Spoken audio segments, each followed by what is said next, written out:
et messieurs, bonsoir, soyez les bienvenus pour cette nouvelle édition de votre journal de 22 heures à la une dans l'actualité.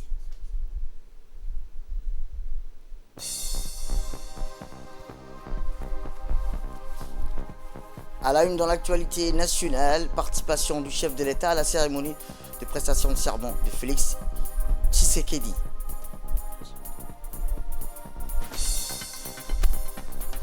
Et enfin, dans l'actualité internationale, au Proche-Orient, des centaines de tentes sont installées dans la ville de Rafah pour les réfugiés de Palestine. C'était les titres. Merci si vous nous rejoignez. Eh bien, je vous dis dans le titre, le président de la République, son Excellence Ismaël Merguele, a pris part à la cérémonie d'investiture de son nouvel homologue en République démocratique du Congo, Félix Tshisekedi. La cérémonie s'est tenue au stade des Martyrs de la Pentecôte, le plus grand stade de la capitale du Kinshasa. Près d'une vingtaine de chefs d'État sont venus principalement du continent.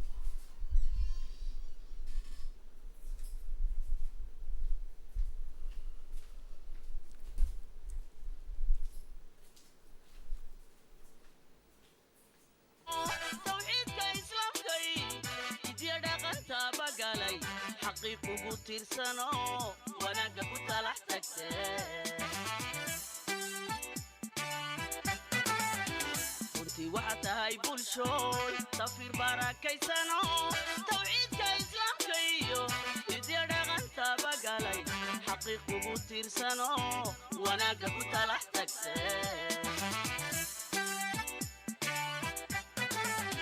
تبتو إبوه قديغي من إيوامي خياهوي برواقي النبادي سالي طلاب ظهوري أقاد تنادو نبادوها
Notons enfin que le président de la République, son Excellence Ismaël Merguele, était accompagné d'une importante délégation comprenant notamment le ministre des Affaires étrangères et de ses proches collaborateurs.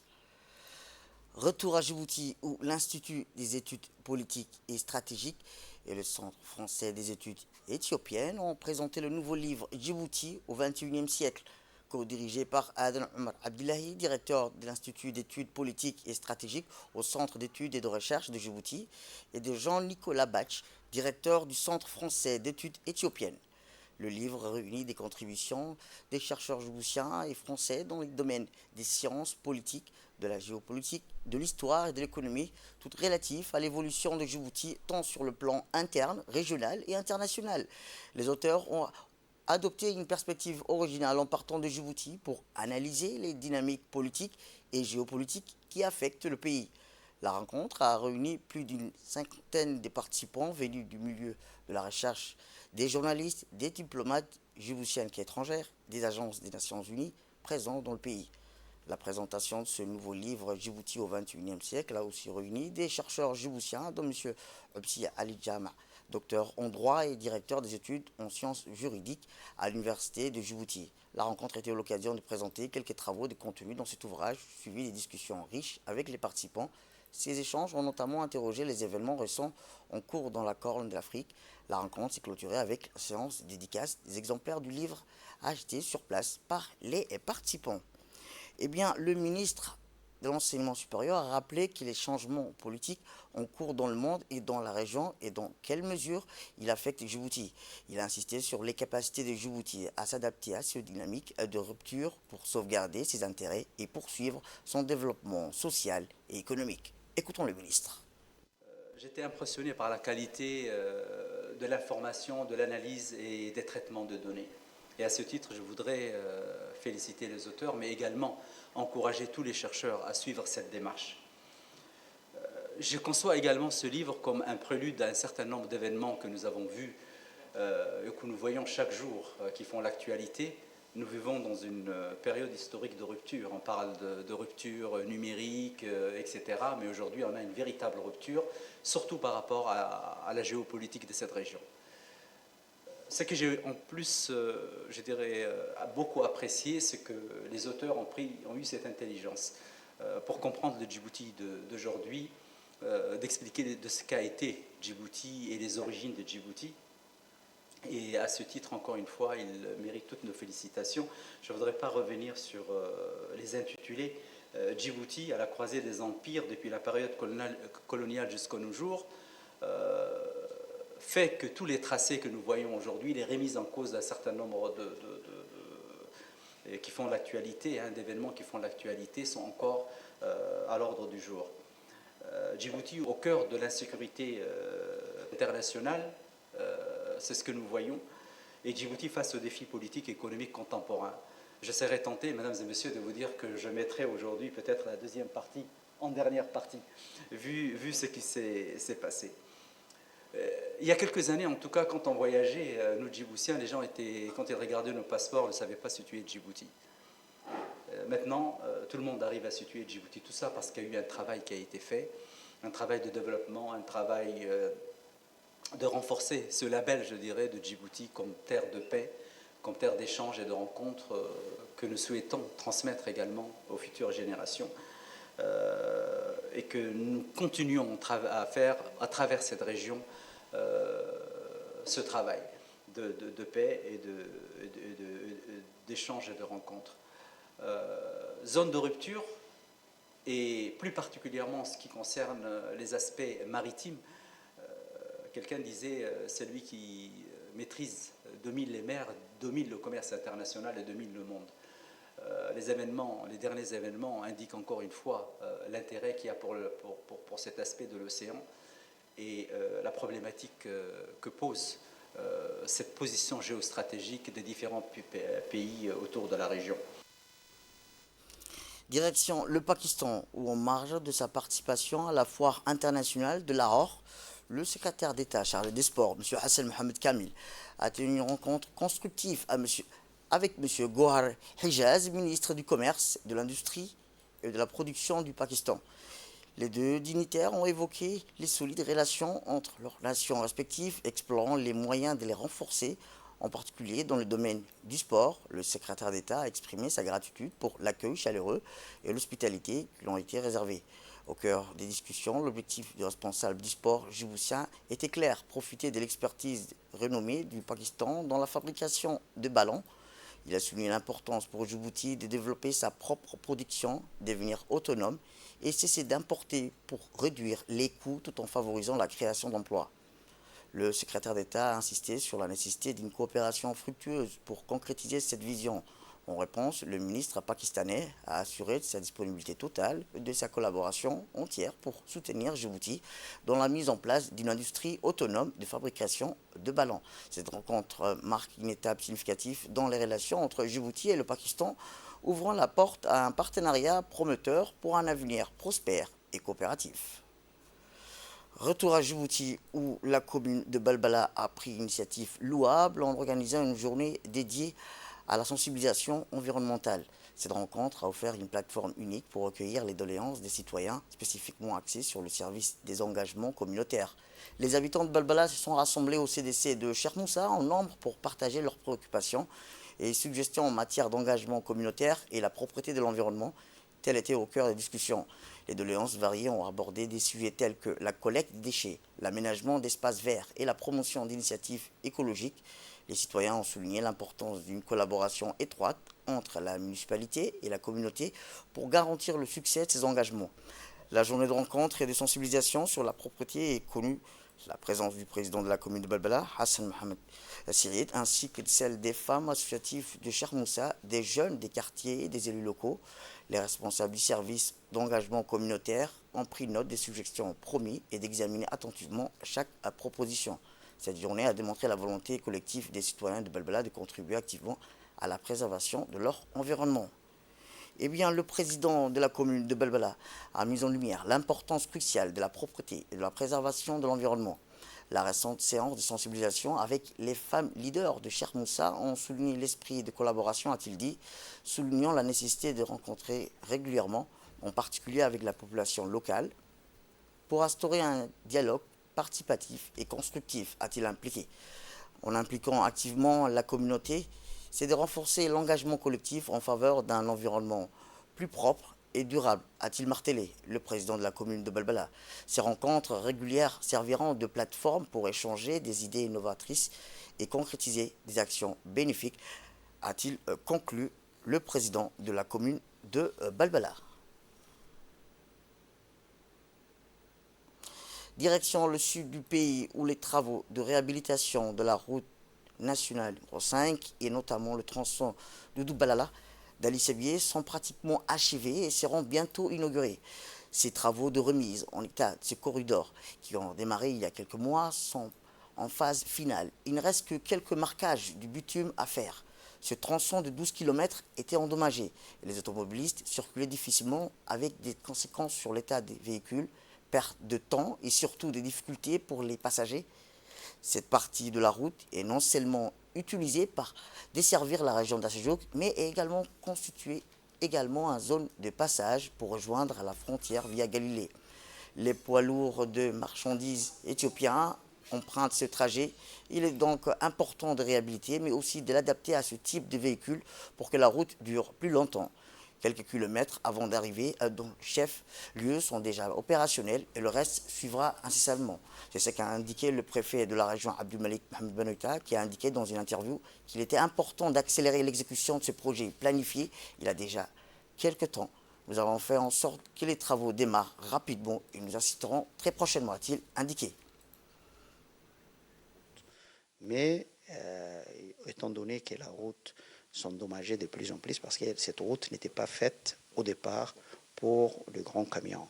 Donc ils sont allés de 4 km à 12 km. D'où d'ici fin de ces mois, nous aurons la route sera finalisée et ouverte, Inch'Allah.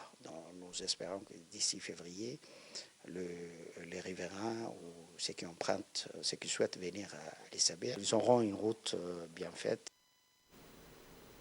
Du sud, on passe par le nord du pays où à l'heure où les leaders mondiaux continuent à développer des stratégies et à chercher à mettre en place des mécanismes de préservation de l'environnement, la République de Djibouti œuvre également à travers des stratégies et d'actions à contribuer dans la lutte pour la préservation d'un environnement sain. Dans ce cadre, la préfecture d'Obok et le conseil régional d'Obok ont proposé et présenté un projet d'unité de recyclage et de transformation des bouteilles et sachets plastiques en pavé. Ce projet a démarré en 2002. Pour l'instant, plusieurs jeunes ont bénéficié des emplois directs ainsi que des formations des qualités octroyées par des experts de l'OIM sur la transformation des déchets en pavé. Reportage.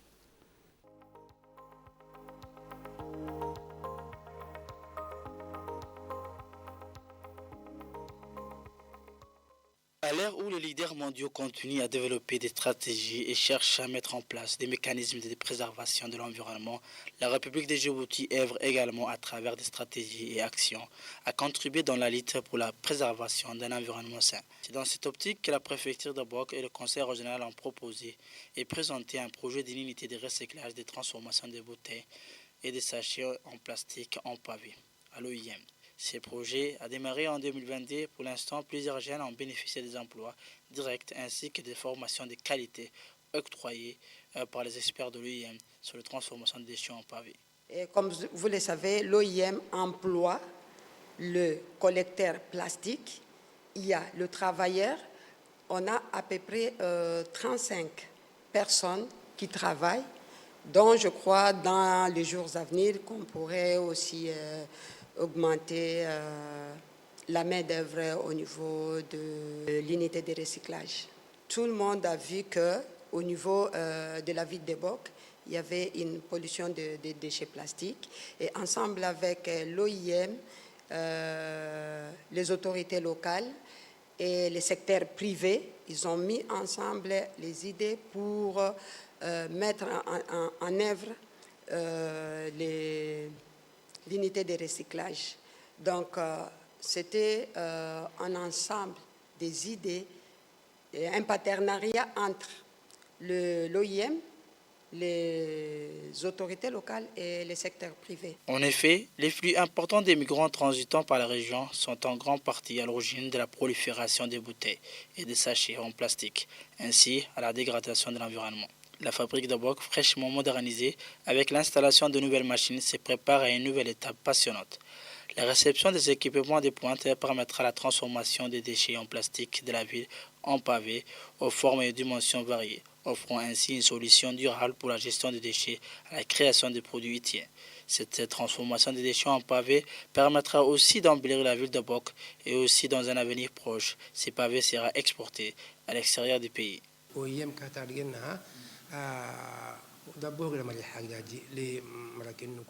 Le président du conseil régional, Mohamed Ismail, a d'emblée rappelé que ce projet a été proposé par les conseils et la préfecture. En poursuivant, il a précisé que ce projet est bénéfique dans la lutte contre la dégradation de l'environnement et d'autre part, elle est source de revenus pour les habitants, a-t-il déclaré.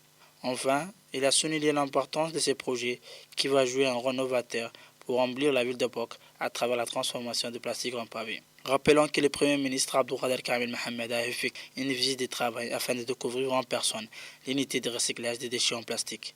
L'engagement du gouvernement envers la protection de l'environnement et le développement durable, ainsi que sa volonté de soutenir des initiatives novatrices telles que cette unité de recyclage du plastique, contribuent à la fois à la préservation de notre planète et à la promotion d'une économie circulaire et prospère. Pour sa part, le représentant de l'OIM à Djibouti, Mme Tonja Pacifico, a rappelé que ce projet est né d'une volonté commune entre la République de Djibouti et l'OIM. C'est de mettre ensemble les deux objectifs principaux de réduire le chômage, créer des opportunités d'emploi et ensemble recycler la plastique qu'on trouve dans la région. Alors on a pensé comment on peut faire ça. On en a parlé avec nos partenaires, avec le conseil régional, avec la préfecture. Et comme ça, on a conçu un projet qui permet à l'instant de recycler la plastique qu'on trouve dans la région et qui a aussi le potentiel d'être répliqué dans des autres régions à Djibouti. Parce qu'en fait, la question de la plastique et de la pollution, ce n'est pas quelque chose juste pour la région de Obok. En fait, la pollution en général, c'est un problème mondial. Alors comme ça, on a l'idée de travailler sur les deux objectifs principaux ensemble et comme ça, de pouvoir tester un modèle qu'on a déjà perfectionné dans les derniers mois et qui a le potentiel de se répliquer dans le pays. C'est très important pour les jeunes Obokois d'avoir une opportunité de formation, de travail. L'effet positif, c'est important, pas juste pour les gens qui ont un travail, mais même pour la communauté la plus large.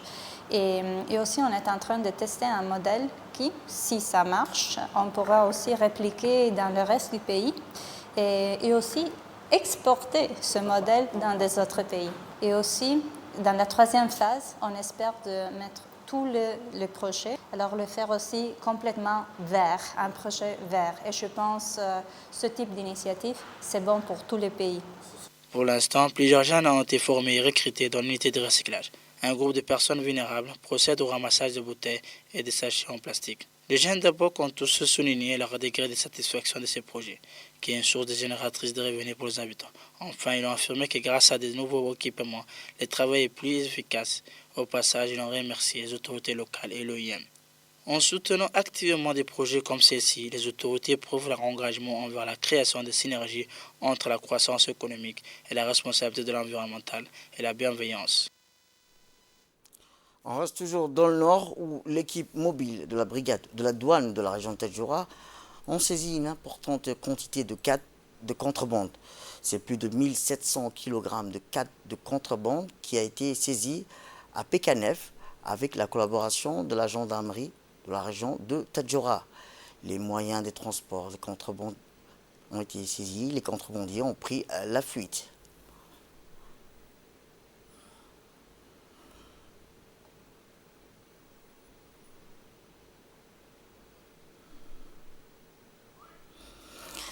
Dans l'actualité internationale, des centaines de milliers de personnes déplacées dans le sud de Gaza vivent une crise humanitaire qui s'aggrave d'heure en heure. Elles se lavent avec des lots de mer polluées, dorment sous des tentes surpeuplées, mangent du pain, des petites quantités quand elles en trouvent et pour certains jours, pas du tout. La crise humanitaire à Gaza est désormais plus que catastrophique et empire de jour en jour. Depuis le début du conflit, il y a 3 mois, à Gaza, c'est devenu un lieu où règne la mort et le désespoir, selon les autorités des Nations Unies. Sur les 2,2 millions de personnes vivant à Gaza, plus de 1,9 million ont été déplacées par le conflit. Un grand nombre d'entre elles a déjà dû fuir plusieurs fois.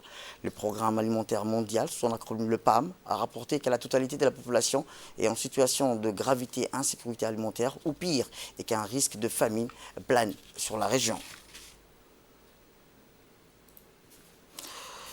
Et aux États-Unis, au moins 50 personnes sont mortes cette semaine en raison des fortes intempéries hivernales qui frappent les États-Unis, ont annoncé les autorités et les médias locaux. Les températures glaciales, les chutes de neige, les verglas rendent les routes particulièrement dangereuses et perturbent le transport aérien, provoquant la fermeture d'écoles et laissent des milliers de foyers sans énergie. Des millions d'Américains sont en alerte météo. Dans l'État du Tennessee, le département de santé a fait état de 14 morts provoquées par des conditions météorologiques catastrophiques. En Pennsylvanie, le nord-est, 5 femmes sont mortes mardi dans un accident avec un semi-remorque sur une route d'après la police. 5 décès liés au climat ont aussi été rapportés dans le Kentucky Est et a informé le gouverneur Andy Beshear dans un communiqué vendredi, tandis que l'Oregon, 3 personnes sont mortes électrocutées quand une ligne électrique est tombée sur leur voiture durant une tempête de neige. Eh bien, la vague de froid sévit aussi en Europe, où c'est ainsi que la majorité des départements français sont placés en vigilance jaune. Le sud de la Belgique reste, lui, en alerte rouge. La neige et le verglas continuent de paralyser la France et de la Normandie aux Ardennes, en passant par l'Île-de-France. 75 départements sont placés en vigilance jaune en raison du problème de circulation sur les grands axes routiers. Quelques précipitations sont attendues ce vendredi, mais les températures ne vont remonter qu'à partir de la semaine prochaine. C'est tout pour cette édition. Merci à vous de nous avoir suivis. Restez avec nous pour la suite de notre programme télévisé. Le programme continue sur Télé Djibouti.